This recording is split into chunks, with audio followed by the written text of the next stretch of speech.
Hello दोस्तों, आज का टॉपिक है आर्थिक उदारीकरण क्या है। चलिए जानते हैं कि आर्थिक उदारीकरण का मतलब क्या होता है। सरकार द्वारा अर्थव्यवस्था पर लगाए गए सख्त नियंत्रण और नियमों को ढीला करना ताकि निजी क्षेत्र, प्राइवेट सेक्टर और बाजार को ज़्यादा आज़ादी मिले। अब ये जानते हैं कि सरकार द्वारा अर्थव्यवस्था पर लगाए गए सख्त नियंत्रण और नियमों को ढीला करने का मतलब क्या होता है। चलिए इसके बारे में जानते हैं।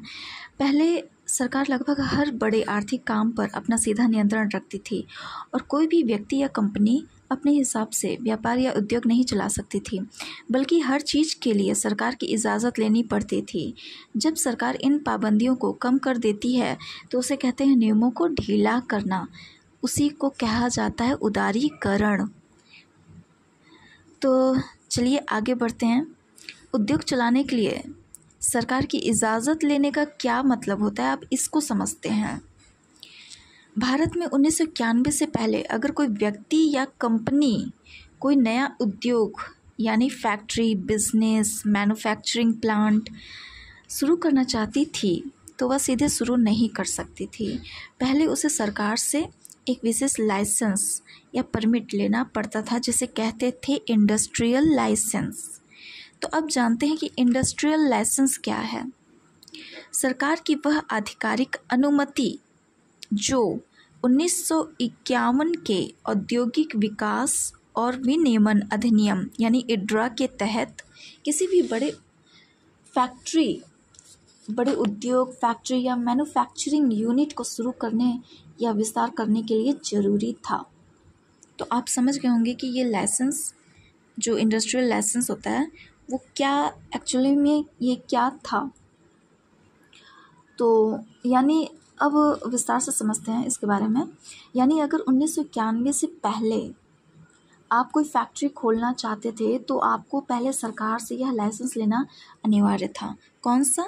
Industrial licence.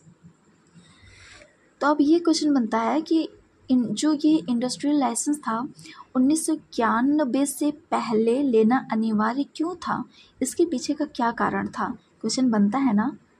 तो अब जानते हैं कि 1991 से पहले इस इंडस्ट्रियल लाइसेंस को लेना अनिवार्य क्यों था।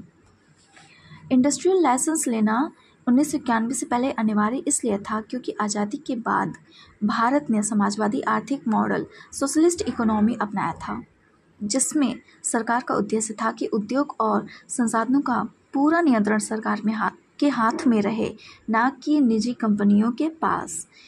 सरकार चाहती थी कि औद्योगिक विकास योजनाबद्ध, नियंत्रित और समान रूप से हो, और ताकि उसका कारण क्या था, मतलब ताकि संसाधनों का सही बंटवारा हो। पहला पॉइंट, संसाधनों का सही बंटवारा हो। दूसरा पॉइंट है कि एकाधिकार यानी मोनोपोली को रोकना। तो सबसे पहले पॉइंट, संसाधनों का सही बंटवारा हो, इसका क्या अर्थ होता है, अब ये जानते हैं। तो आज़ादी के समय भारत के पास सीमित संसाधन थे, पूंजी, मशीनरी, तकनीक और बिजली। अगर हर कोई अपने हिसाब से फैक्ट्री खोल लेता तो संसाधन कुछ क्षेत्रों में केंद्रित हो जाते और बाकी जगह पिछड़ जाती।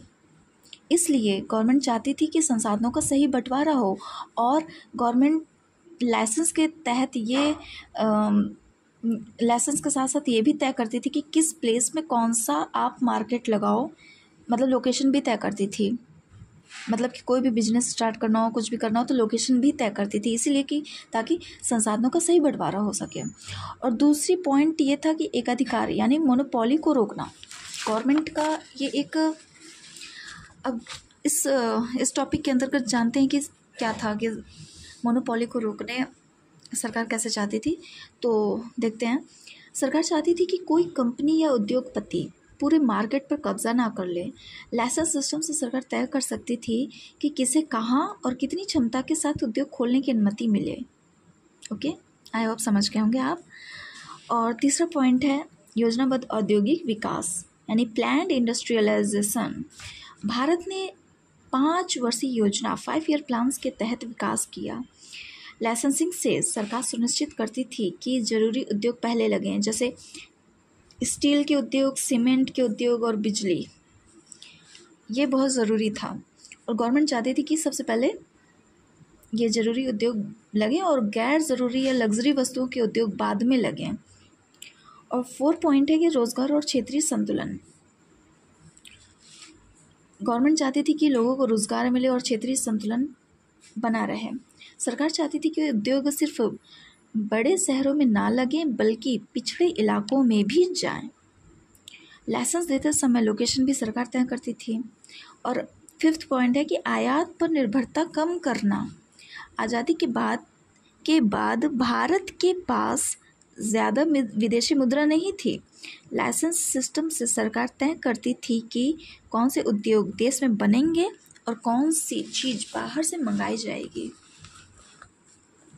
तो संक्षेप में हम कह सकते हैं कि इंडस्ट्रियल लाइसेंस अनिवार्य था ताकि सरकार अर्थव्यवस्था को अपने नियंत्रण में रख सके, संसाधनों का सही उपयोग हो और औद्योगिक विकास एक तयशुदा योजना के अनुसार हो, ना कि पूरी तरह बाज़ार की मर्ज़ी पर। आई होप कि इस टॉपिक को आप अच्छे से समझ पाए होंगे। तो अगर आपको ये मेरी वीडियो पसंद आए तो आप सब्सक्राइब कीजिए, लाइक कीजिए और शेयर कीजिए ताकि मैं आपके लिए एक नई वीडियो और अच्छे तरीके से आपके लिए ले आ सकूं, अच्छे टॉपिक्स और भी लेके आऊं। तो मोटिवेट करने के लिए आप सब्सक्राइब कीजिए। ओके, मिलते हैं नेक्स्ट वीडियो में एक अच्छी टॉपिक के साथ। Good bye.